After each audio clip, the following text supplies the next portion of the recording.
భగవంతుడు వచ్చి పెట్టేది బాబు తినేశాడు కదా అని చెప్పి మళ్ళీ వండుతాడు, మళ్ళీ నేను వచ్చి తింటాడు, మళ్ళీ వండుతాడు, మళ్ళీ తింటాడు.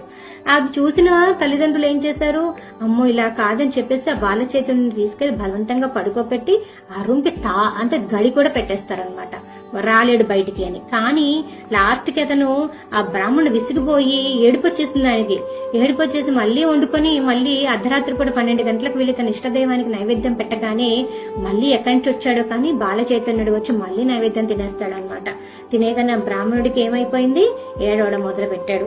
అయ్యో ఎన్నిసార్లు వండాలి, నేను వండినప్పుడల్లా నువ్వు ఎంగిల్ చేసేస్తున్నావు నువ్వు అని ఏడవడం మొదలు పెట్టాడు. ఈ రోజు ఇంకా నేను నా ఇష్టదైవానికి నేను ప్రసాదం పెట్టుకోనా అని ఏడుస్తున్న సమయంలో ఆయన ఏం చేశాడు, మళ్ళీ ఆయన శ్రీకృష్ణుడి, నేనే శ్రీకృష్ణుడి అని ఆయనకి నిజరూప దర్శనాన్ని ఇచ్చి ఆ బ్రాహ్మణుడికి ఈ నిజం నువ్వెవ్వరికీ చెప్పకూడదు అని చెప్పి మళ్ళీ ఏమీ తెలియని వాడిలాగా బాల చైతన్యుడు తన అమ్మ దగ్గరికి వెళ్లి పడుకున్నాడు.